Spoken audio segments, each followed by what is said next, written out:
Today we have Eric Michael on the show, known for trading thousands of sports cards, making a lot of money doing it. How in the heck did you get into trading sports memorabilia? I heard about a kid who bought his brand new sports Toyota Corolla for $30,000 with his own money at 17 years old. How does he have $30,000? And he's like, I buy and sell sports cards. And I was like, dude, you have to teach me. I love sports. I love money. I have a few extra bucks from delivering pizza. And quickly I started making a few extra $1,000 a month. What's the most money you've ever made on a single card? So I met this guy in the Tropicana hotel lobby in Atlantic City. I gave him $70,000 on the spot because I knew it was a good deal. And the next day I went to the card show and sold it for Holy cow. Going into my senior year of college, I was like, you know what? Let me see what my degree could do. So I got an internship as a financial analyst, and when I say I hated it, I couldn't believe how much I hated it. And I lasted for 5 days. I should say I quit, but apparently I was gonna get fired because I was hitting on the secretary. Welcome back to another episode of the Austin is Zaback Show. Today we have Eric Michael on the show, known for trading thousands of, well, probably tens of thousands of sports cards, sports memorabilia in general, making a lot of money doing it, and teaching a lot of people how to make a lot of money doing it. And you have kind of an interesting story. I've actually never interviewed anybody who has done what you're doing or what you've done, you know, in any way, shape, or form. So this will be a fun one for me, kind of diving in. I was actually watching some videos this morning, just in preparation, you know, about trading cards and stuff like that. So anyways, I appreciate you being on the show, man, and we'll dive right into it. Sweet. Thank you for having me. Appreciate it. Of course. So we met in the sauna. We did. At the Optima for Yep. people watching. And so we both currently live at the Optima in Kierland, Arizona. I'm actually moving out, I think, soon. We'll see. But anyways, we're sitting in the sauna, baking at 200 degrees or whatever, and we got to talking about trading, you know? So talk to me a little bit. How in the heck did you get into trading sports memorabilia? Cool. So just to preface it, so it's specifically sports cards, Okay. C-A-R-D-S. I just say memorabilia and autographs because when I say sports cards, people think I say sports cars, and I'll be 5 minutes into a conversation, and they'll be like, oh yeah, Lamborghinis and Ferraris, and I'm like, no, sports cards. So it's specifically sports cards. Okay. And the way I got into it, so I'm from a town, it's called Wayne, New Jersey. There's two high schools in the town. There's the middle class side of town, which is where I went. There's the rich side of town. And you know how when you're 17 years old, everyone gets their own cars, C-A-R-S, cars. You know, parents buy their kids cars, cars, kids buy their own cars. And I heard about a kid who bought his own brand new sports Toyota Corolla for $30,000 with his own money at 17 years old. And I was like, how the heck did this kid, how does he have $30,000? And a friend of mine was friends with him, so I contacted him. And he's like, I buy and sell sports cards. This kid was like low-key, like more nerdy. No one really knew who he was. He would kind of keep to himself, one of those. And I was like, dude, you have to teach me. I love sports. I love money. I have a few extra bucks from delivering pizza.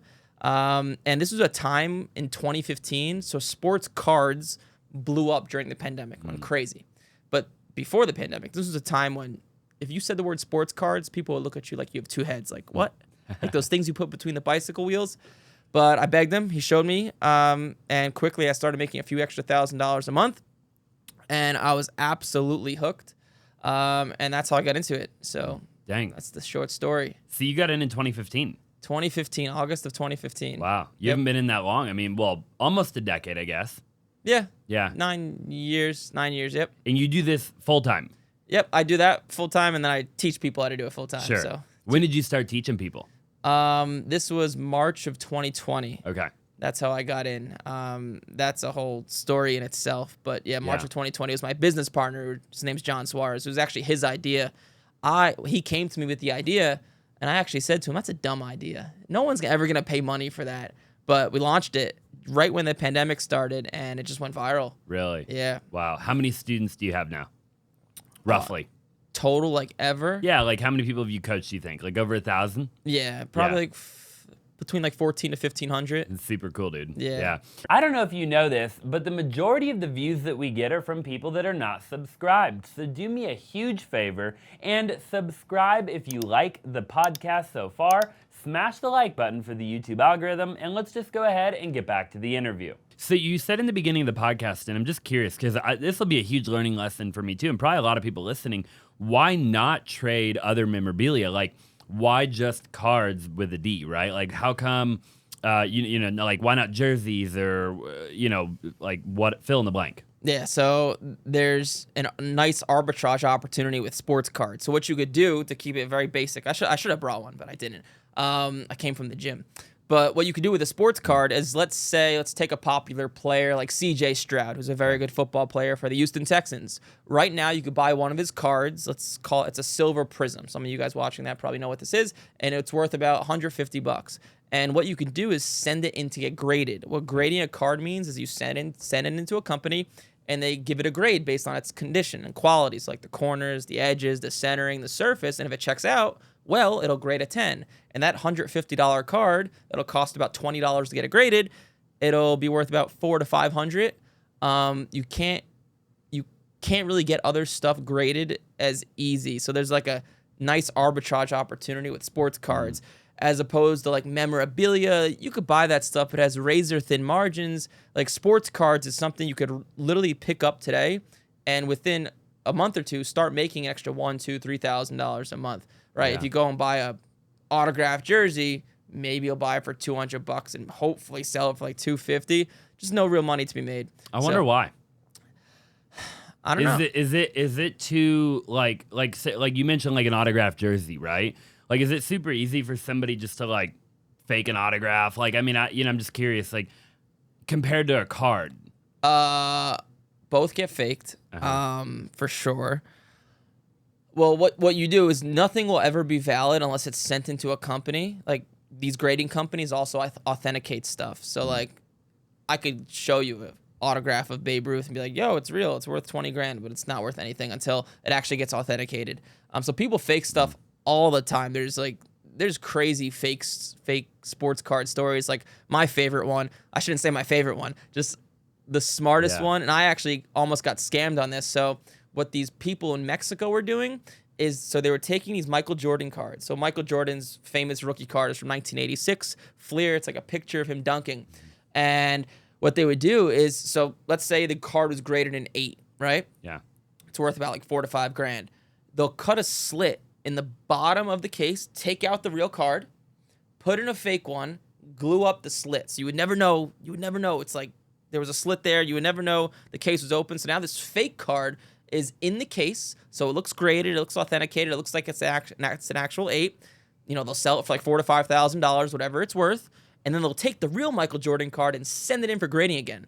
So now they'll have 2 cards. Wow. So that's my favorite scam story, even though I shouldn't say that out loud. But I was like, wow, that's kind of creative. But yeah, so there's all sorts of scams and fakes. Do you know if they got caught? Like, I mean, I'm sure people like that get caught, right? Like, they have to. I mean, they're in Mexico. Yeah. What can you do? Who knows who they are? There's also other people that, like, you're not supposed to do this, but like, will trim cards. So like, if a corner's a little bit dinged up, they'll slightly trim it so the corner's a nice sharp right angle, and the card will grade better. You're not supposed to do that. Yeah, for sure.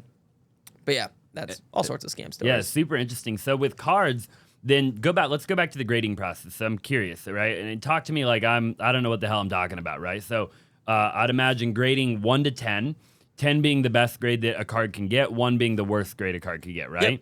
So then why wouldn't anybody just grade every card? Like, why would it just be the card enthusiast or the guy like you that would buy a card ungraded and unauthenticated and then grade and authenticate it? Like, why wouldn't the previous owner do that? Yeah, that's a great question. So these cards, simply enough, come from something called breaks. So people open up boxes and cases, and that's what most of the hobby's filled with. It's filled with people that just love to rip open boxes and cases and packs, love the thrill of the gamble. It's like kind of going to the casino and pulling a slot machine. You're going to lose in the long run, but people like to do it, and they just like getting the cards, selling them right away, getting cash, and just keep gambling.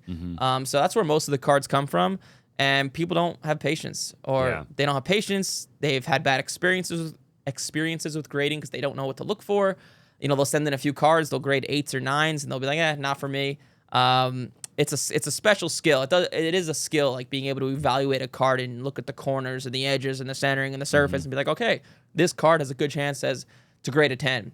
Sure. But yeah, most people are just simple hobbyists who just like to open up packs and boxes and just take the cards, sell them, and do it again. Yeah, for sure. It's kind of like any industry if you think about it. It's so interesting that in every industry in, a capitalist economy like America, right? Like dude, like, I don't know, have you ever seen like Ryan Pineda, for example? Yeah. So he was big into couch flipping at one point, right? Yep. And it was just like, there's so many ways, there's an old saying, there's a million ways to make $1 million, right? Yeah. And it really is true if you think about it. I mean, like, you could flip it. You could buy that microphone and flip it and make a profit, right? Yeah, like, yeah. And it's just like, you could get good at anything and make a lot of money, right? And I think it's one of the reasons that I love America, right? Like, in talking to guys like you who, look, you've helped 1,500 people, make probably a pretty good living, and we'll dive into that in a little while, literally just flipping cards and getting good at it. So talk to me and the audience of if somebody was brand new watching, right? So like, say somebody joined your program, okay?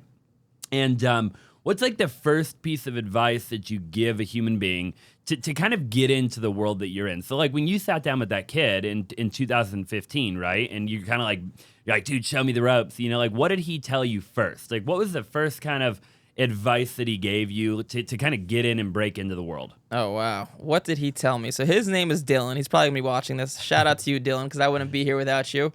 What did he tell me? Well, first, he broke down the math behind it. So the reason why sports cards is an amazing thing, and audience for watching, those of you that are watching, this is going to sound too good to be true, but I actually promise this is how it works. So if you invest in stocks or, your downside is huge, right? You could lose 50% of the value. However, if you buy a sports card, let's take that CJ Stroud, for example. Let's say it cost $150. So it costs $150 to get graded. It's $20 to get the card graded. $150 for the card, excuse me. It costs $20 to get graded. Now you're looking at two options. A card's never really going to grade an 8 if you know what you're doing. It's going to be a 9 or a 10. Okay. If it grades a 9, you'll lose or make plus or minus 5%. You'll lose a little bit or make a little bit. Worst case scenario, you lose $30, $20. But if it grades a 10, you'll make $200, $250, right? I hope everyone watching this right now would flip a coin, and if you win, you make $200, and if you lose 20. Yeah. The math works out once you know what you're doing. So understanding that math first, it's a mindset thing, and then, okay, now go into the nitty-gritty detail and start learning how to negotiate and find what cards are worth, and these are the types of cards to buy, and this is how to evaluate the condition of a card, but a lot of it's mindset. It's like classic business, right?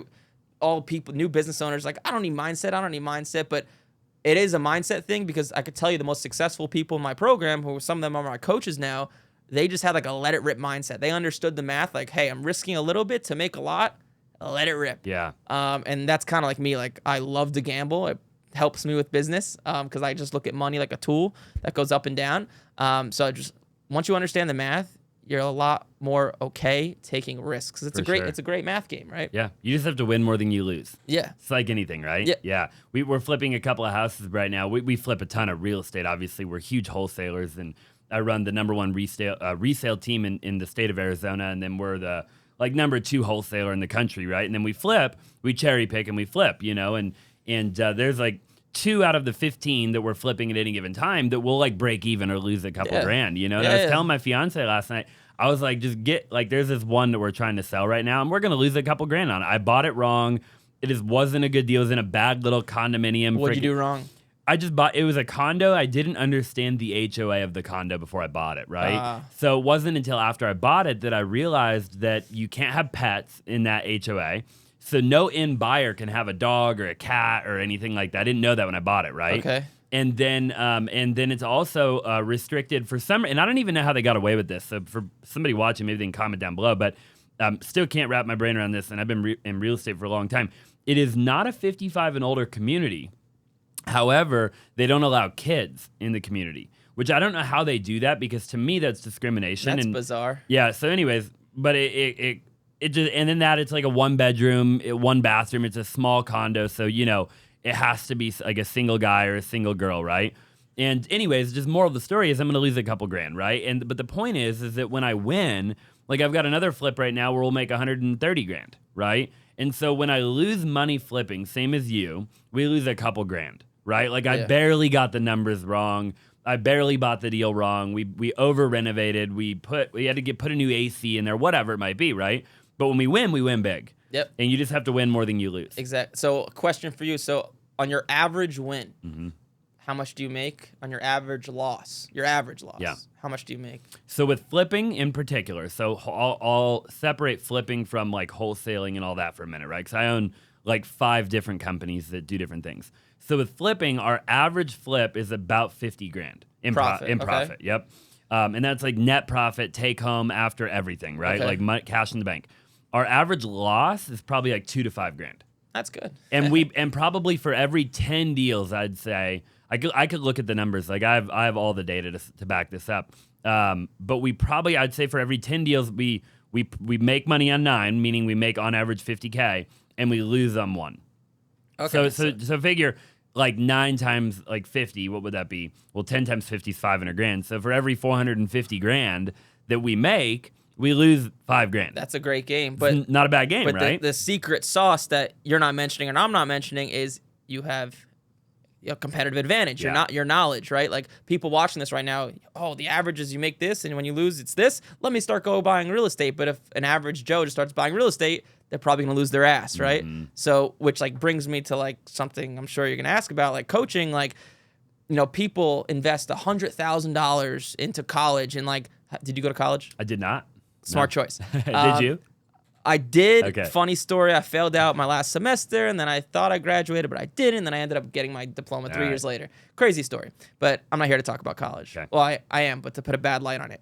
So college, like I went to Rutgers University. If you think about this logically for a second, you take, 8 classes a year, like 10 classes a year. You're there for 4 years. You take 40 classes a year.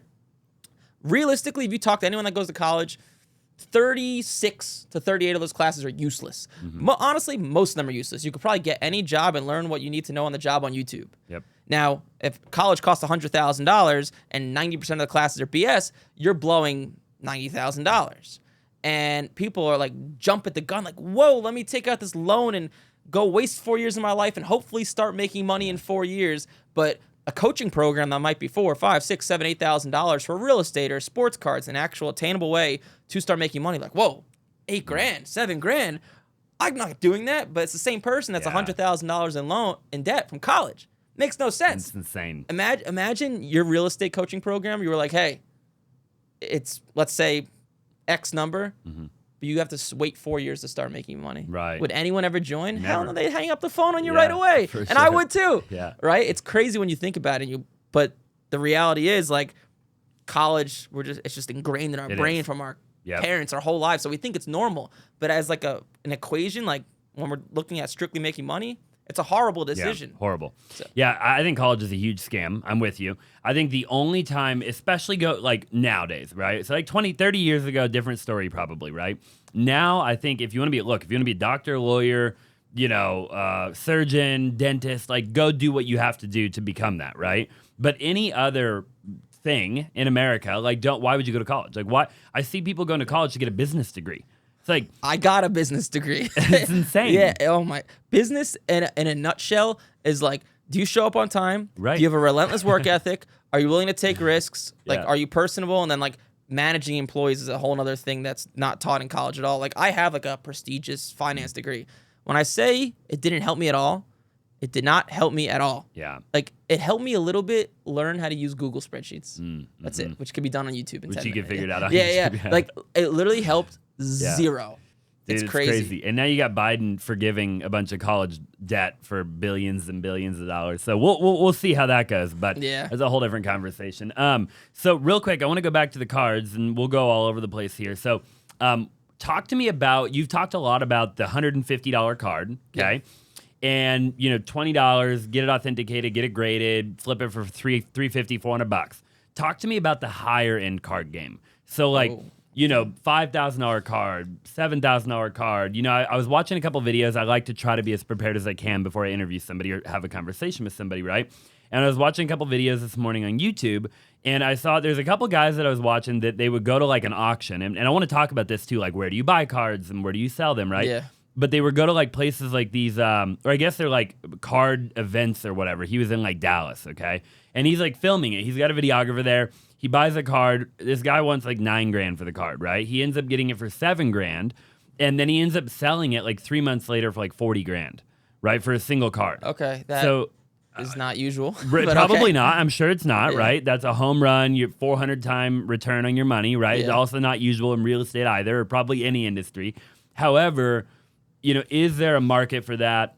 And would you, what's the most expensive card that you've ever flipped? And do you ever flip in the higher end card game? Yeah, so that's me personally. That's all I do is flip higher end stuff because now my time is capped with Major League Profits because MLP, Major League Profits, is just a much better opportunity for myself in terms of making money and to have impact. So I only buy a few cards, but all higher end, usually at least 7 to 10 grand plus. And this is the way to make money with higher end cards. So, and once again, camera, this is going to sound too good to be true, but I promise you this is how it works if you do it correct. So listen up. So sports, 3 big sports: football, basketball, baseball. There's hockey too, but hockey's not as big with the cards. And then there's UFC and soccer, but what I'm about to say does not apply. So what you could do when you're buying a card that's like 7, 10, 15 grand, you're never going to find one of these cards to buy and actually get graded. Not going to happen. These cards aren't sitting out there waiting to be graded as a 10. So you have to buy them already graded. All right. Let me give you an example. Right now we're speaking, it's February of 2024. So what is hot right now? Well, the basketball season's going on. Baseball's around the corner. Baseball cards are really hot. What is nobody buying? Football. Football. It just ended. No one gives a shit, right? Yeah. So since no one gives a shit about football, really look into it. And what players do really no one cares about right now? Well, me personally, I'll just give away my investments.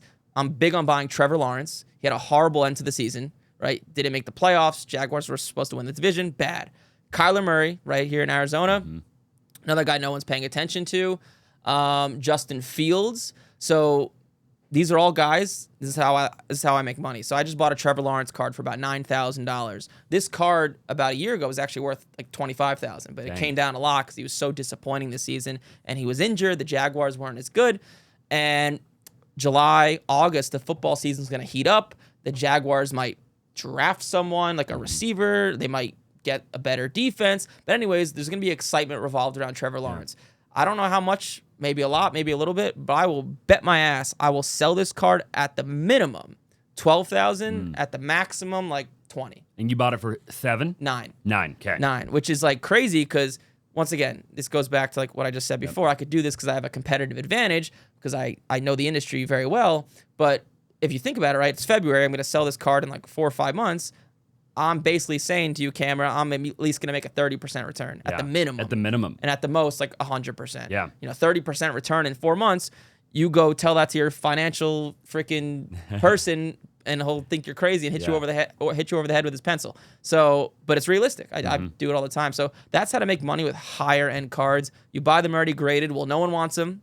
Yep. And then you sell them when everyone wants them. Got it. You zig, well, everybody zags. Okay. Where do you buy them and where do you sell them typically? Me personally, it's like I don't get to go to as many card shows anymore. Card shows are great for higher end cards because like people love cash. Yeah. And honestly, there's a lot of shady characters in sports cards that like cash. So like bookies, people who sell things you shouldn't, people like that. So card shows are great for cash. You can get great deals. That's great for higher end cards. So I'm like 50-50 between like card shows and cash. This specific Trevor Lawrence card where I got it. So what I did is back in October, I bought a big card of Shohei Ohtani. Same principle. No one wanted Ohtani. He was kind of hurt at the end. His value was still a lot of money. And I actually bought this specific Ohtani card. I actually got graded. But anyways, I bought it when no one wanted it. I got it cheap. And then I actually traded it and some other cards for this Trevor Lawrence card. Does that make sense? Yes, so like you traded him. Yep. The value like went up. Yep. And then I just moved it into a Trevor Lawrence card. And then this Trevor Lawrence card, I'm going to do the same thing. Probably trade it into another card in August and September when no one wants baseball again, and just like a cycle. That's like the higher end card game, and that's how I do it. People do it all sorts of different ways, but for me, that's what's worked. How's eBay for trading cards? Lower end cards, good. Like cards that are $300, $400, $500, $600, really consistent, really good. Higher end cards, no good. No bueno. No. Okay. And why not? eBay takes too big of a fee, the shipping, the handling, what? eBay's fee so eBay takes a 13% fee, or I think 12.9%, and their fee actually goes down as the cards get more in value with a lot of sellers if you're like a pro seller. But it's just too risky, like auctioning a card, like a $20,000 card on eBay. Like sometimes people are trigger shy. If you just don't have the right bidder there, I just have not had good luck with it. I don't think I've ever moved like a high-end card on eBay, like a card over like $6-7 grand. Really? Honestly, Where do you move it then if it isn't eBay? Like how do you sell it? Facebook group or card show? Facebook groups are popping. Really? Yeah, they're good. So there's a bunch of big groups out there that you can so join. many. Really? So many. How many members are in like some of the biggest groups that you're a part of, would you say? The ones I'm a part of that I'm actually active in, it's only a few thousand, but it's like very tight knit. Like all these people have big budgets. They're trustworthy. Then there's bigger groups of like 50,000 people where like you're not sure who you're dealing with and you don't need to be vouched to get in. But it's crazy. You can hop on Facebook, go in a Facebook sports card group, and you'll see like, just start scrolling down. You'll see like cards being posted. Hey, I want $5,000 for this, $10,000 for this, $20,000 for this. High-end cards are just flying all over the place. Yeah. In Facebook groups. So talk to me a little bit about buying cards in bulk, right? I was watching some content about like, people who will do this, and we kind of mentioned it a little while ago, but people like buy, 10 or 15 cards at one time, right? And then they'll, because you said a little while ago in the beginning of the pod, like part of the game that you're playing is just being patient, right? And having the wherewithal and the ability to delay the gratification to separate each card, sell them individually, make more profit, right? Yeah. But you said a lot of people aren't patient and they don't want to do that. So is there a lot of money in buying bulk cards and then separating them and selling them? Yes. I have students that do that. They'll buy like hundreds of cards from someone for like a few $100s. Let's say they buy 100 cards from someone. They'll pick out like 10 or 15 of them that are grade worthy. They'll sell the rest to actually break even on the initial money they spent on all those cards, and they'll just pick out the grade worthy ones and let it rip and get them graded. I have a bunch of students that do that and are very successful. And then also what you could do, this is like probably literally the easiest, most realistic way to make money in sports cards. If you go to a sports card show, if you ever go to a sports card show, you have a dealer, and like there's a glass table with usually his expensive cards, and to the side of the glass table, there's this dollar box, so like cards that are worth $1. Dealers, a lot of the time, don't really care, and they'll put cards in there that are worth $10, $15, $20, and you can just go in there, just start going through this box of cards, and it's pretty obvious when a card's not worth $1. Like if you see an autograph of someone who's good, like, I don't know, Josh Giddey, who's like a decent basketball player, that card's not worth $1, and you can just pick out the cards, buy like 20 cards for $20, resell them for like $150, $200. It's not going to make you rich, but this is like the easiest possible way to make money in sports. It's like how to get in as a beginner, like brand new, learn the game, go do that. Yeah, especially if you're like younger and your budget's a few $100 or something. That's like literally the easiest way to make money. For sure, yeah. And you just start stacking cash, and you could do that at 16 years old. I mean, it don't matter, exactly, know. And get to the point where you're 18, you got $5, $6, $7 to play with, and start getting into the bigger cards, and before you know it, you can make, 100, 200, $300 a year just doing what you're doing. Yeah, exactly. Right? Yep. Talk to me about a couple of your students. You mentioned you've had a couple of really successful people that you've come through your academy, that you've trained. Do you have any students in particular where you've seen just massive, from where they were when they joined your program to where they're at today, like they freaking 180? Yeah, we have a bunch of people. So I'll dive into this a little bit. So we have a bunch of people that have, quit their jobs, especially like my coaches. A few of them have quit their jobs. So like I promote, like, I'm sure a bunch of you guys watching this right now are like have seen a million ads for like Amazon and drop shipping and promising you to make $100,000 tomorrow. So like I come from the school of thought where like my marketing, I try to make it as realistic as possible because I actually think it's better marketing and it sets like a precedent for your program. Like, you're not having refunds and chargebacks because someone who's making $1,000 a month, if you told them they're going to make $10,000 a month, they'll be pissed off. But if you told them you're going to make a few grand a month and that's what they're making, they're going to be a lot happier. So like I promote the idea like, hey, do you work a 9-to-5 job? If you do, this is a realistic way to make an extra few $1,000s a month. My goal is to help a lot of people make a little bit of money. If you could do that, it'll change a lot of people's lives. So like a lot of the people that are in my program make like 80 to 100 grand a year, want to make an extra few $1,000s a month, get away from the wife for a little bit, watch sports, make money off of it. But I'll tell you this. So this is going to sound crazy. This is going to sound something that's too good to be true, Cameron, but I promise you it is. So a bunch of you guys watching this have probably sports gambled before. Are you familiar with sports gambling? I am, yeah. Somewhat familiar. Okay. Not as familiar as you, I guarantee it, but. So sports gambling is a bad thing. You should not do it. It's a losing proposition. There's a reason why casinos are built every year in Las Vegas. Right? How do they get all this money? Yeah. People lose, right? However, a lot of my students were losing money sports gambling. So they would make like $4,000 a month with sports cards and like lose half of it's like FanDuel or DraftKings or any of these sports books. So we hired a full-time sports betting coach. And long story short, we do this thing called sports betting arbitrage, where if someone like you could basically take advantage of like two different sports books having two different odds and put like $500 on a bet here, $500 on a bet there, and with no risk, no matter what happens in the game, you'll make an extra like 20, 30, 40 bucks, like a few percent of your bet. And you could do it multiple times a day. And we launched this in the program and it's taken off like wildfire. Like students are making an extra few $100s a day. Like you don't have to wait for cards to get graded. There's no risk. And it's tremendous. You're not gonna make 50 grand a month doing it, but you could realistically make like $5,000-$6,000 a month. I'll tell you a story of one student real quick. And I'm proud of this story because it's very rare someone could do this. So I'll say his name because no one's going to care. He's not going to care. His name's Mark Beekman. He lives in Queens, New York. He came to us, and he's like, hey, I heard you're doing this sports betting arbitrage stuff. I'm in a bad situation. I have a nanny that costs $3,000 a month. I'm running out of money. I got to make money. And he's like, after paying you guys for the program, I have $1,500 to work with. Someone in a situation like that, usually they're screwed. Yeah. But anyways, he joined the program, started doing the sports betting arbitrage stuff, and he's been in our program for about probably a month and 25 days. He's netted $8,000 in profit. Holy cow. Yeah, and like he's like super thankful. He's like has invited like all of our coaches to like stay at his house and stuff. Wow. It's actually kind of funny. But yeah, so like because if you ever read Hermosi's book, $100 Million Offer, one of the things you want to do, especially in the world of consulting and coaching, is how fast can you make someone money? And like the whole sports betting arbitrage thing is like you can realistically start making someone money like tomorrow or the next day, which is insane, right? But we recently started doing that alongside with the sports cards. So now we're really teaching like 2 income streams, and it's been killer. Like students have been loving it. Yeah, it's insane. And is there any? I mean, how does it work? I mean, do you have to have like a particular platform? Like, how do you just sit on your computer and you look at what like DraftKings is doing over here, and you look at what another one's doing over here, and then how does it actually like play out? So I'll explain it in simplest terms I could, and if you don't sports gamble, it'll probably be a little confusing. So we're partners with a software. This software shows you all the spreads, all the odds, and it will tell you where there's a discrepancy in odds. So I'll put it this way. So let's say the Knicks and the Lakers are playing tonight, right? Let's say someone goes on FanDuel and puts $500,000 on the Lakers.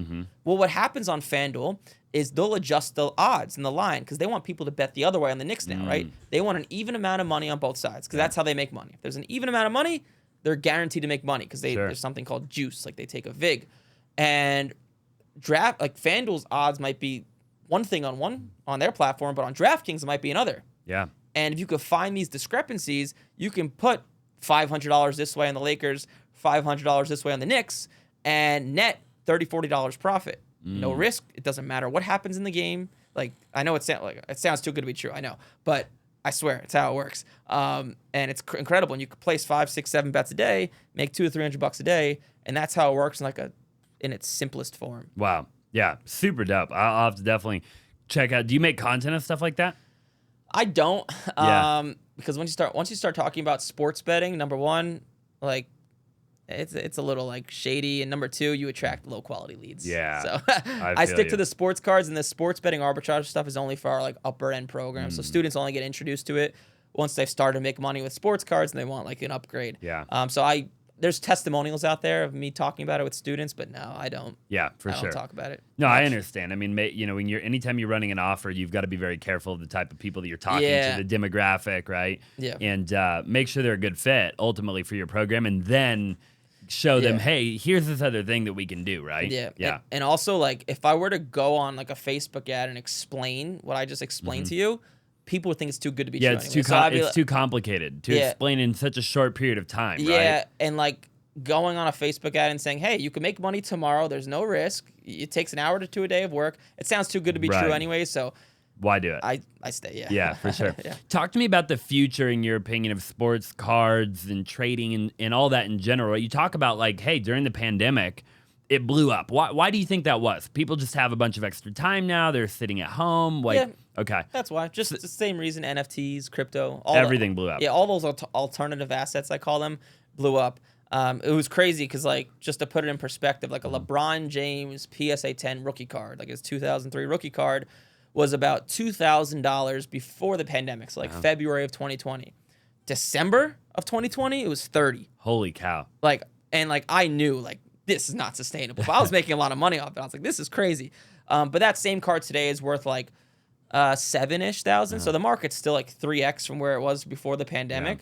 But just the simple reason as to people were just home bored, doing nothing. Just wanted to spend money, I guess, on sports cards. So what do you think the future is? I mean, is it just going to keep getting bigger and bigger and bigger? I mean, how long has the industry been around? It's been around so like forever. There's cards from like 1900. Basically, what happened in like the 70s, 80s, and 90s, the sports card market collapsed in the 90s because they were making take Ken Griffey Jr. They would take his rookie card and just print the same exact card hundreds of thousands of times. So there's too many cards in the market. Inflation, market crashed at some point in the 90s. Then it started to come around in like 2010. Now, Fanatics, do you know the company Fanatics? Somewhat familiar. They're like a company that makes like jerseys. Okay. And they have a sports book.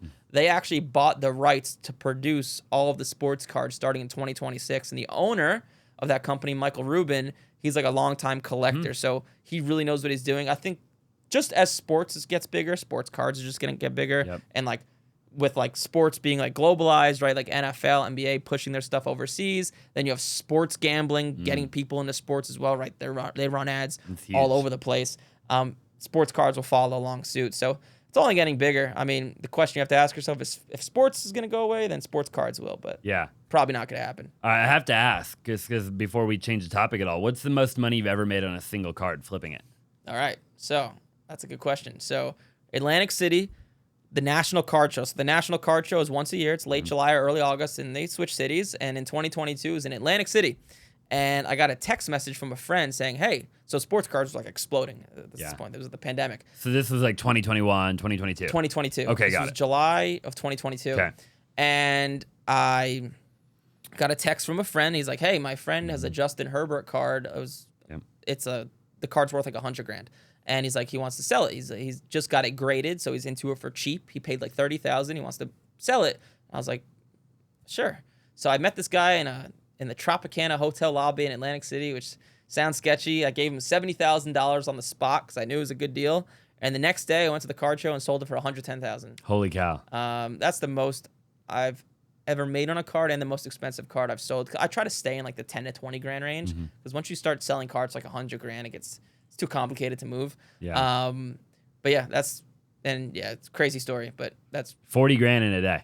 Yep. Yeah. In a day. It's pretty cool. What are some other people out there doing? You say it's super complicated after like $100,000, but I imagine there's people playing in that league, right? Yeah, that league is. Yeah, it's a different league. That league is like my strategy of like buying in the off season and selling it before the season, buying low and selling like when the hype doesn't really apply for cards that are like 100, 200 grand. Like when you're buying a card like that, the only way you're going to make money is like really if this player performs well. And I don't want to put most players don't perform up to expectations. Right. Like most cards go down in value over time because most players just don't perform well. Like if you look at like a random, like the NBA draft from 2013, out of 30 first-round picks, there's one superstar, Giannis Antetokounmpo. So most players just don't perform well. Like if you look at like just every year the quarterback's being drafted, like look at 2021. So like Trevor Lawrence is really the only decent guy. Like look at all the failures like Mac Jones, Zach Wilson's horrific. Justin Fields has not been good. And I'm missing one. Oh, and I think Davis Mills was from that year. Okay. Right? All disasters. Like a Mac Jones, his Black Prism 101 sold for $100,000 at one point. If you auction that card today, I'd be shocked if it did over $5,000. Wow. See, lose your you-know-what on that thing. Yeah. So I'm not a scout. Like I love watching sports and I have my opinions. I love to gamble, but not like that. I like to gamble when the odds I think are in my favor. For sure. Yeah. Is there ever money just in buying and holding a card long term? Vintage. Okay. Vintage. So I have like my personal collection's a bunch of like 1933 Babe Ruth cards. I just think they're cheap. I like Babe Ruth for whatever reason, even though I'm a Mets fan, so it doesn't really make much sense. But holding vintage goes up a steady 10 to 20% a year, depending on the card and player. It's like buying gold, man. Yeah. You know what I mean? Or buying whatever, Bitcoin or whatever. Yeah, just buy and hold. Yep. Buy and hold. Any particular way that you have to store a vintage card like that? Keep it out of the sun. Yeah. Which should be obvious. I mean, you shouldn't have a card in the sun. Sure. Keep it out of the light and the sun. Put it in a drawer. Okay. Yeah. Humidity probably no bueno.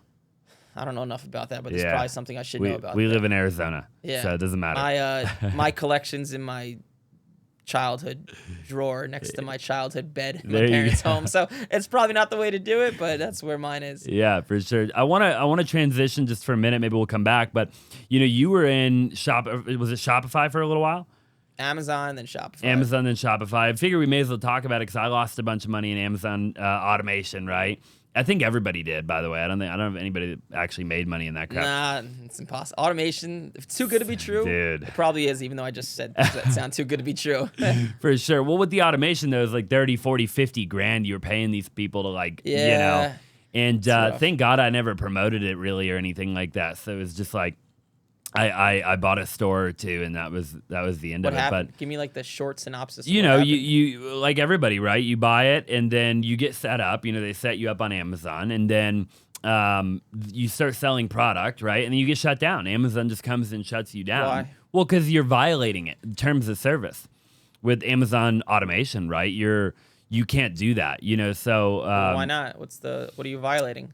I don't know all the details. I just know, well, that's the whole point. You're paying these automation companies to do it, right? Because you're drop shipping a product from, let's say, and again, I probably sound stupid right now, so people can correct me in the comments down below. That'll drive the engagement when they hate on me. But so like people are buying a product from like Walmart, let's just say, and then drop shipping it directly to the customer on Amazon.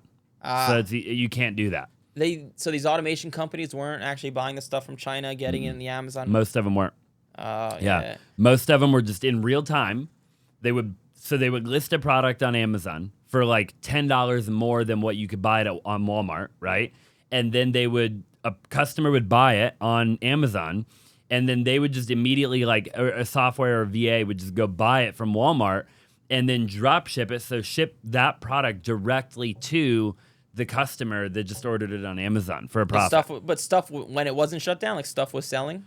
Oh yeah, stuff sold for sure. Yeah, I mean you'd make like a ton of money in a short period of time, but then you get shut down, and then Amazon would hold all your money, and then what would the automation company do? Dude, all of them, to my knowledge, got sued big time. Yeah, I know.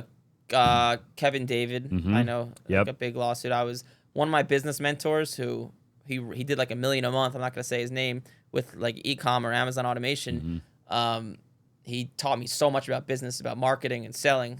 Not much on fulfillment, but yeah. And he had an office just like you, out in Huntington Beach, California, and like super nice. And I remember just seeing all the complaints from like clients. That's just an impossible offer to fill. It is. It's just way too good to be true. Way too good to be true, bro. Yeah. So luckily, I only lost a little bit of money. I got out. I was like, I'm done. I'm not getting shiny object syndrome again, But so talk to me about your experience. At what point did you get into Shopify? Why did you get in? I mean, if you're making good money, and was it just like me, kind of just that shiny object of like, oh, I'll go dabble a little bit over here. I'll dabble a little bit over there. Not shiny object. So basically what happened throughout college, I was making like a few grand a month with sports cards. And so going into my senior year of college, which was 2018, I was like, you know what? Let me see what my degree could do. I was getting good grades. The finance major, I went to a good school. I was like, let's see. So I got an internship as a financial analyst at this company called Atlas Copco. I think it was in Parsippany, New Jersey. And so it was in a cubicle, just like any other office job.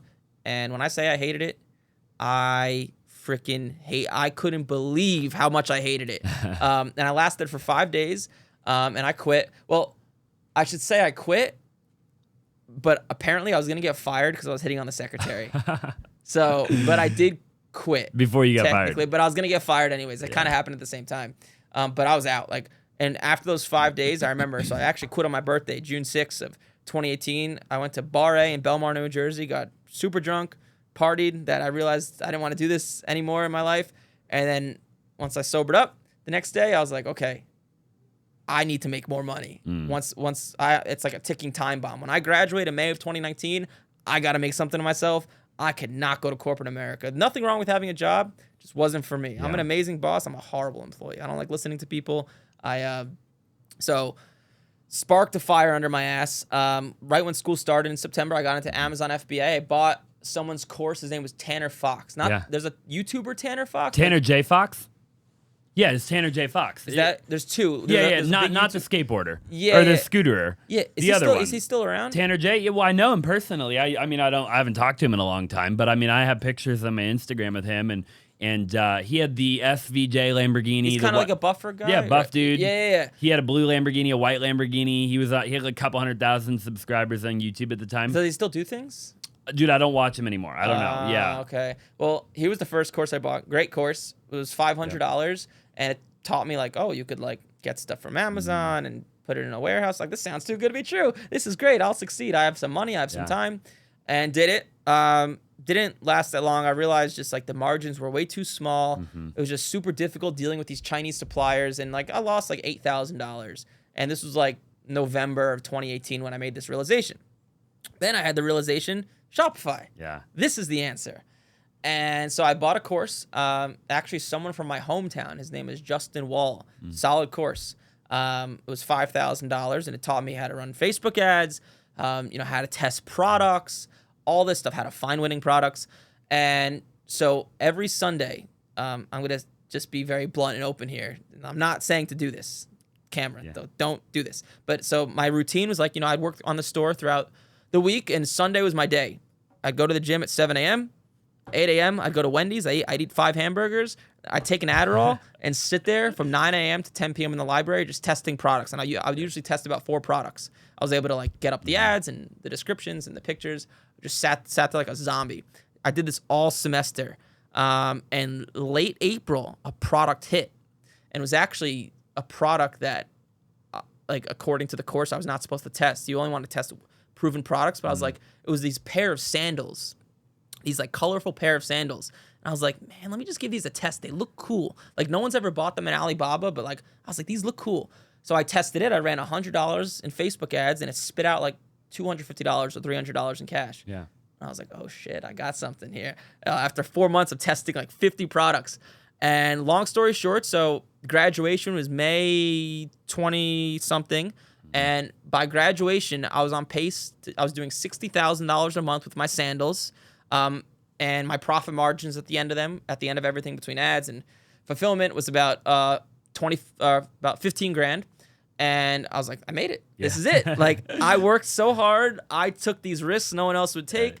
I made it. I don't have to get a job. People were asking me like, what do you do? I was like, I have this online store. I thought I was the man. And when graduation happened, so I walked on graduation. I thought I graduated, but I actually failed out. That's a whole nother story. But I went to San Diego to party with a bunch of friends. I remember I was at the nightclub just like with bottles everywhere, just like Shopify sales going off on my phone all day long. And I was like, this is it. This is the most amazing life. And what was crazy, now looking back at it, is I actually knew nothing. Right. I didn't know how to test ads.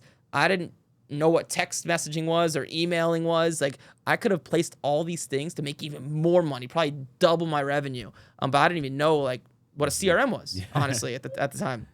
But anyways, so when I got back from San Diego from partying, I realized some returns started to come in. I was like, this doesn't look good. And then more, and then more and more, because I scaled up so quickly because I spent like $100 a day in ads, and I was like, oh, this works. 300 a day, 500 a day, 1,000 a day. Yeah. And I have a very aggressive personality. I love to gamble and take risks. So like I just pushed it really hard. So all these sandals went out the door. And I started to get slammed with returns, like way too many. And I was like, holy crap, what is going on? So I had the supplier, Express, ship me a pair of sandals. And I was still living at my parents' home. And I got this pair of sandals in the door. And I was like, oh, shit. I am screwed. Yeah. This does not look like what it looked like in the pictures online. It was a disaster. And really? I did not order the product first, like you should probably do. And it was just... did not look right. It was a piece of crap. Long story short, I probably had like 50, 60 grand saved up, lost every single penny from this experience. And then what I would do is I would take a loan from my brother, and I'd say, hey, brother, his name's Brian. I'd be like, hey, give me $10,000. I'm going to go to this card show. I'm going to make myself a few grand. I'll give you $500 in profit. He loved it. He's like, $500? I don't need to do anything. go at it. He's the opposite of me. He's like very conservative and frugal. And so I did that every single weekend. I made my money back. But I still knew this digital marketing thing worked because I saw it. I had it in the palm of my hands, man. It still irks me to this day. Like, I saw the sales. I know Facebook ads are not a scam. I know it works. If I just had a good product in the door, dude, who knows where I'd be right now? I'd still be running that store and like I'd be running email automations and I would have grown that thing too. Who knows? But anyways, so my old college housemate heard about that I was into digital marketing and he failed out of college. He lived in Long Island, New York. His name is John Suarez. And we had a mutual interest in entrepreneurship. Yeah. So we're trying to make something work. We're trying to get this real estate marketing agency off the ground. And didn't really go anywhere. Actually had a little bit of success for like newbies, but didn't really go anywhere. And in December of 2019, I said to him, I was like, hey man, we got to live together to make this work. We got to get away from our friends, our family, get away from all our distractions. I'm going to Miami. Probably not the place to get away from distractions.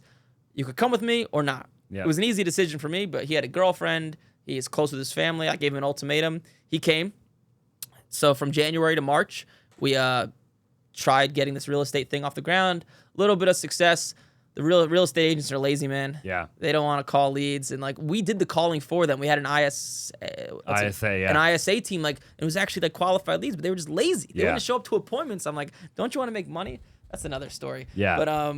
But anyways, so we just realized like we can't have our fulfillment in the hands of these other people that are lazy. So sports cards were exploding, and this is how I was paying for like the rent and everything through flipping sports cards while I was trying to get this digital marketing thing off the ground. And so March 12th, it's crazy how I remember all these dates. My buddy John commented on a Gary Vee post. Gary Vee tweeted something about sports cards. And my buddy commented, he's like, hey, what would you guys think if there was a program to show you how to make money? He got like 20 replies saying, is there one? Where can I get one? How do I find one? And then he showed it to me. He's like, look, we got something. You know everything about sports cards. And I said to him, no, stupid idea. But we were out of options. So from my Facebook ad experience, we launched a simple ad. It was a picture of me and Gary Vee at a card show. Some of you guys watching this have probably seen that ad, honestly. Got a ton of hate for whatever reason. But it was a simple ad to opt in to a page to book a call. And we spent $300 the first day. And I remember when we launched the ads, it just exploded. Like something I've never seen before. So it was Friday, March 15th, I think, is when we launched the ads. I think that was a Friday of 2020. And so it just exploded. Like calls were coming in. Like it cost us $5 to get a qualified call on Facebook, which like for those of you guys watching this that run Facebook ads, if you get a $100 qualified call now, that's good. So it was just taking off like wildfire. And these calls were for Monday, right? My calendar was open on Monday. We launched the ads on Friday. I was like, holy crap, I don't even have a program. I got to make something. So I sat down, once again, not saying to do this, but I popped an Adderall on Saturday and Sunday, sat down for like 18 hours a day, built out a whole program on everything I know from A to Z. I try to make it as good as possible. And that Monday, I knew nothing about sales. I don't even know what a sales call was. I didn't know there was like, persuasion tactics and objections. I had no idea what this stuff was. I remember from 8 a.m. to 5 p.m., I had calls every 30-minute interval, and like everyone showed up. And I would just got on the phone. It's also not normal. Yeah, not normal, but it was just such an exploding market. Yeah. And I remember I got on the phone with these people, and I was like, not knowing anything, I was like, dude, like I've been doing this for like 5 years. You got to do it, man. I'm telling you. And it was like $1,500 at the time. So I called like 15 people that first day. 2 people closed. So we made $3,000 on that Monday. And then everything just changed. I was like, holy shit, this is insane. And then from there, tons of ups and downs because marketing like that is not sustainable. Yeah. You actually have to learn how to retain clients and test ads and have emails and copywriting and texting and all this stuff. So we lost all that money we made in the first month naturally, knowing me. But that's how the business took off. That's the wild story. Yeah, it's insane. And now you've been just scaling that ever since. I mean, you're still running that offer, right? Different offer, I'm sure, different ads, different everything. So like to cut it in like 30 seconds, like we tried, so that like whole calendar funnel, we ran that for like 2 years and just couldn't scale it past $100,000 a month, like kind of profitably. It was kind of like crappy margins. And like, even like when I would get on these sales calls with people, because now the program is much more expensive. I'm not going to say the price, but it's a lot more expensive. Now, like even when I'll get on these sales calls, like 'cause sports cards, such a unique and new thing, there was like this friction. It's not like real estate or Amazon where everyone trusts it. There's like this friction. And I was like, what can we do to remove this friction? And then in January of last year of 2023, I discovered what a webinar was. I was like, oh, I could do a webinar, sell something for $1,000 or $2,000 and upsell them, and I'll gain their trust.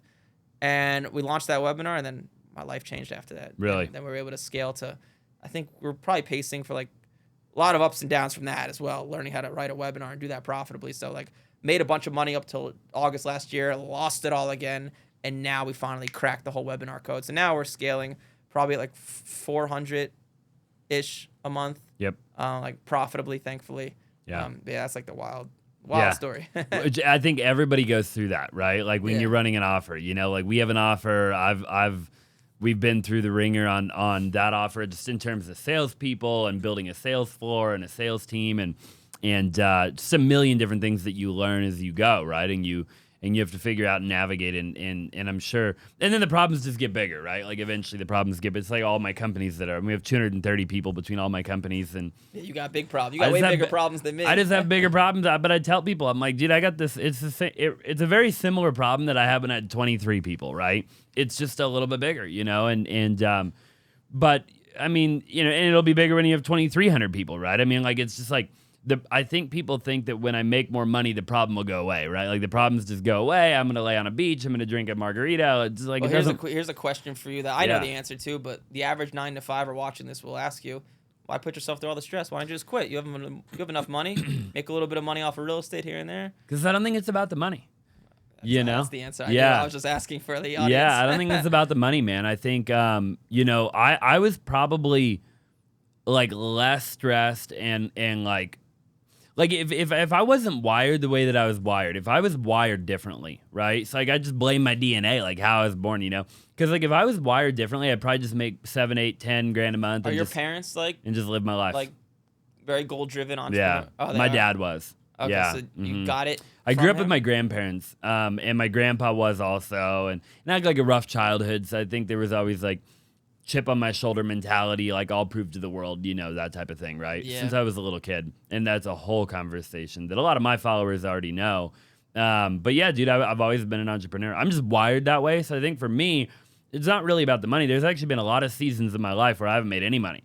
In the last decade, right? Like, dude, there's been a lot of years of my entrepreneurial journey where I've paid all of my employees more money than I paid myself. So you've right? had your seasons where you've lost. Oh, for sure. Okay, no question about it, right? That makes me feel better about No myself. question about it, dude. If you ever meet anybody, by the way, that hasn't gone through that, they're either bullshitting you or I need to meet them, one or the other. But, you know what I mean? Yeah, everyone has. Man. Everybody, dude. Yeah. Because that's part of being an entrepreneur, right? And that's what people aren't talking about. You can't, it isn't linear, right? It's up and down and up and down and up and down and up and down. But and if then you look eventually. At it from a bird's eye view, for sure. Like a far view, it'll like, you'll see it going. You will trend up, right? Yeah. Eventually in the long run, but people aren't, it's a 10-year journey minimum, right? I always tell people, like, if you really wanted to be an entrepreneur, like you have to sacrifice at least 10 years of your life, like at a minimum, right? Like, I don't think you're going to do it any sooner. Not like really make it, right? Well, here's something. So question for you that a 9-to-5 might be thinking to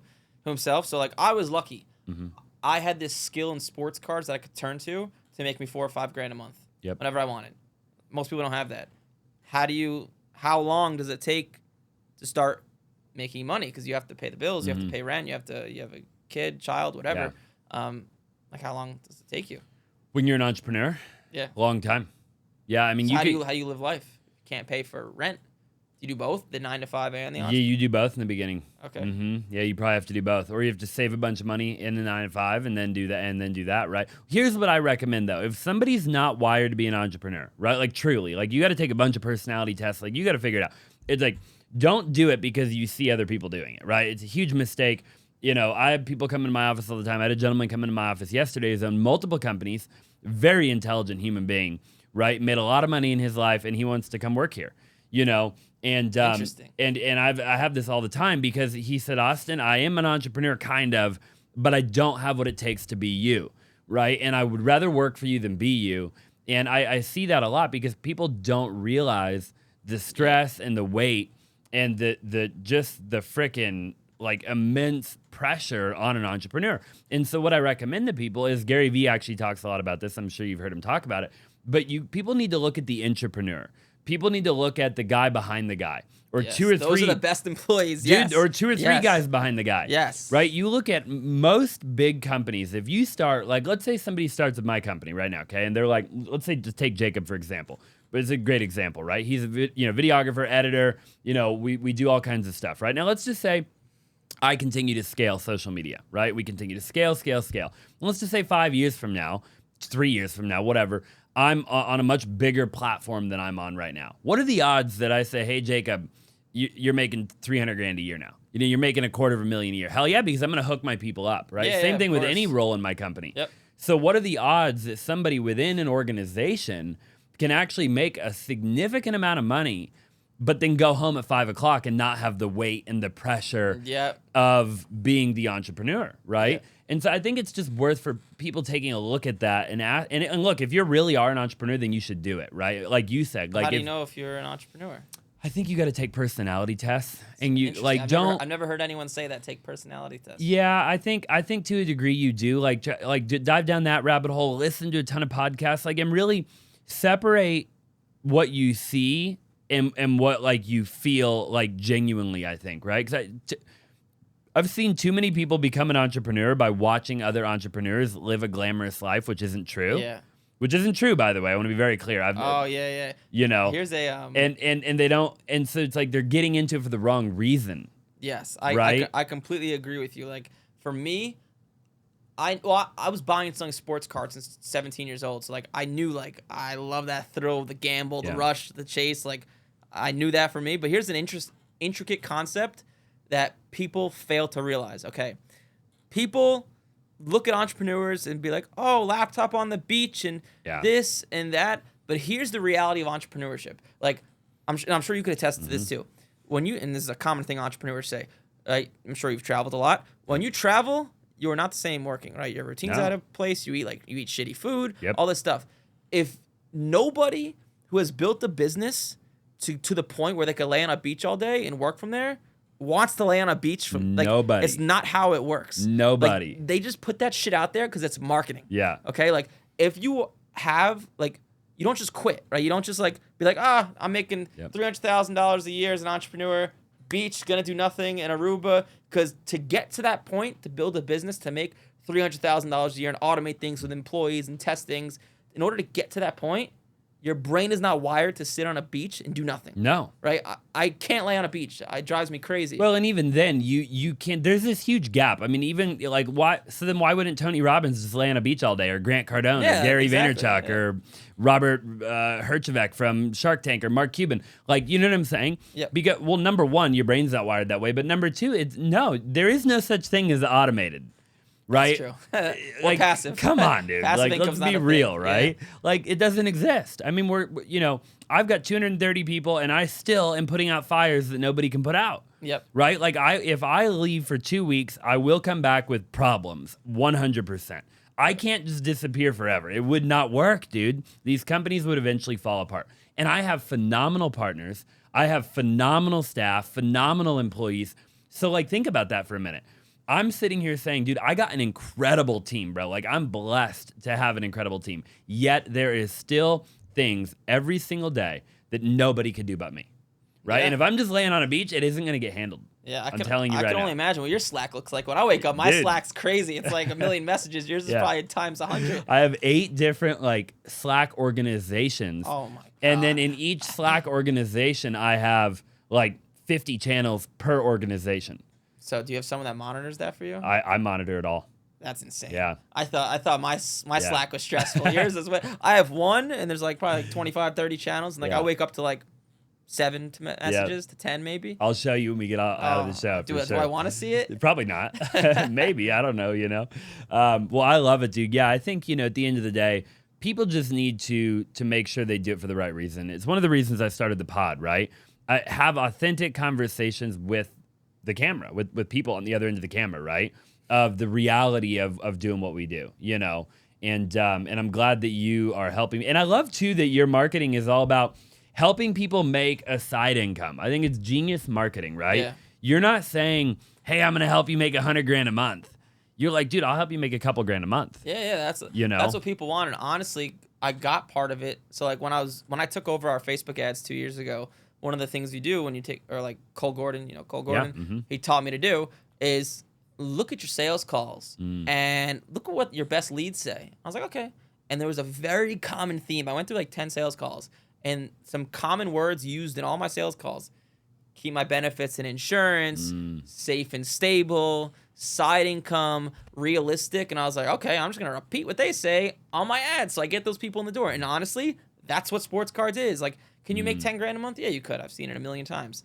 But most people aren't wired and don't want to push that hard to make that amount of money. So 2-3 grand a month, that's what people want, right? People want to just make their mortgage payment easier, or, go on that vacation without worrying about racking up the credit card bill. And it's like hard for people like us to imagine. Like, we just swipe our Amex blindly, like, I don't give a shit. But I never take it for granted. Like, people always ask me, like, how much money do you want to make? And I always say, like, listen, man, as long as I could pay for my rent, which is kind of expensive in the Optima, and go across the street to Chipotle and not have to worry about it, I don't give a shit. I'm happy. Yeah, exactly. Like, we forget. Same. People like us forget, like, people have to think about spending $19 at Chipotle.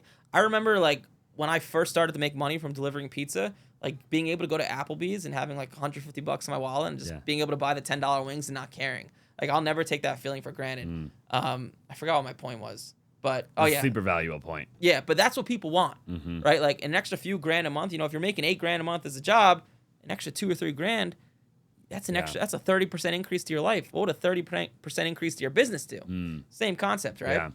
Well, and also it's not even realistic for a lot of people, right? Like, they can't fathom making 12 grand a month. Like, it has to happen in stages. And even for guys like you and me, I bet you remember a day where, like, if somebody told you you would one day make 50 grand a month, whatever your company, like, dude, our companies make an insane amount of money. Now, I don't make that much money. I'm talking gross revenue, right? Gross revenue between all of our companies is ridiculous. I mean, I never thought I'm 28. I never thought at 28 years old that we would do the numbers that we're doing. Like, but it didn't happen all at one time. It was a freaking slow and steady grind. Yeah. And I think it's the same concept, right? It's like, hey, I'll show you how to make 2 grand a month. And then when they make that extra 2 grand a month, it's like, well, what if you could make 5? Yep. And then it's like, what if I could make like 7,500, and you slowly kind of it starts to become more real, right? You're like, oh, dang, I could make 12 grand a month now. But like, when you're making 0 a month, you're like, how am I going to get to 12? It's too big of a gap. Yeah. That's, it's funny you say that. Cause like, so that same thing for me, right? Sports cards, I was making a few grand a month. Then Shopify, even though I lost my ass, showed me, oh, wait, I'm making $15,000 a month in profit. And now Major League Profits, I was like, oh, man, if I could just get to $100K a month. And I did that. I was like, wait a second, my profit margins suck. Then we launched the webinar. Now we're doing like 4 or 5 times that. I'm like, holy crap. Like, and now I'm meeting these people like you. And, I was at Alex Hormozy's event last week. These people that are doing millions a month. And I'm like, I can do that. Yeah. Right. It happens in stages. And it's similar. This is my marketing brain turning on now. Like, it's similar why the webinar works so well for us. Because they buy a little program first, and then they upgrade to the bigger program. They see it's real. So like, now they have trusting you. Yeah, taking baby steps just in life or running a marketing funnel is a good idea. I love it, dude. Well, I'll ask you one more question. We'll wrap here. So, what would be your biggest piece of advice then for anybody out there who might be thinking about becoming an entrepreneur? They want to be a business person. Maybe they want to flip cards. You would ask this. They want to flip cards, whatever it might be, right? If you could just hit them with one just solid piece of advice that you've learned on your journey, what would it be? All right. I actually have, when people say, how do I start a business? I actually have the exact answer. No one ever has the answer, but I have the answer. So if your goal is to make a few grand a month, 5, 6, 7 grand a month, I'm your guy. Join Major League Profits. If you want to make 15, 20, 30, 50 grand a month, I am not your guy.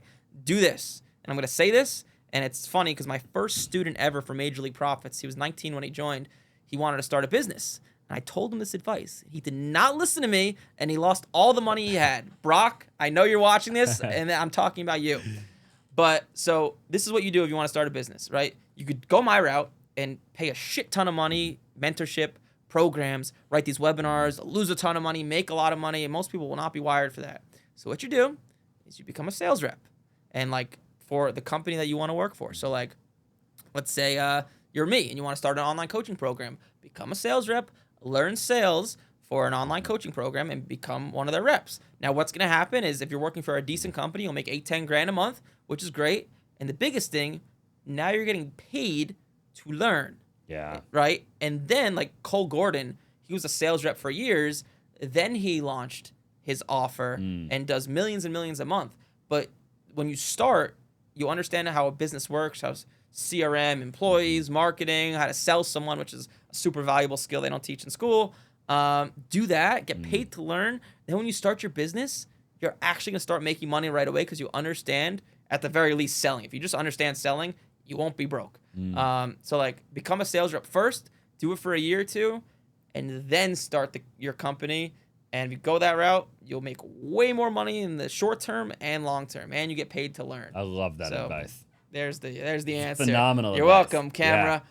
You had it too. You're like, nobody's got it. I've never heard that advice. Yeah. I mean, I've heard it in a different way, but I've never heard it in that particular format. And people just want to like Brock. I know you're listening, so I'm making fun of you. Like he sees me like doing well for myself, and he asked me for advice. I told him this, and he did the opposite. Most people don't have any like. How impatient can you be, Brock? Wait a year, right? Become a sales rep. But yeah, so like do that, and you'll make way more money in the short term. Because that first year starting a business, anyways, you're not gonna make anything. Yeah, you're probably gonna lose money. Wouldn't you rather make money and learn? For sure. Right? All day, every day. Exactly. Yeah. So be patient. Yeah. Delay the gratification. Exactly. I love it, dude. Hey, where can people find you? How do they get a hold of your program? Give me your Instagram, your website, all your information so people can find you. You can just follow me on Instagram, Eric Michael MLP, or just YouTube me. I'm not gonna like hard sell anyone. I'll Eric Michael MLP. MLP. Yeah, you can just follow me on Instagram. On That's IG, DM you. If you want to do sports cards, DM me. Watch the YouTube videos. I put out some good YouTube content that's actually valuable. Then you can decide. It's actually valuable. I like that. Yeah. Just like kind of a little shade on all the people that are putting non-valuable crap out there, right? I try to actually teach people how to make money with sports cards, but you can just follow me on Instagram. Cool. That's cool. I appreciate you being here, bro. We'll have to do it again at some point. We live in the same goddamn building, so we'll do it again. I appreciate it. I appreciate it as well. Hopefully this podcast goes viral. It will. It'll definitely will get a couple of clips to go viral. I'm sure of that. Yeah, I'm sure. Cool. Looking forward to it. 100%. Hey, if you're still watching, I really appreciate it. All of Eric's information will be down in the description below. Go check all that out. And if you haven't already, subscribe, like the video. We'll see you in a future video.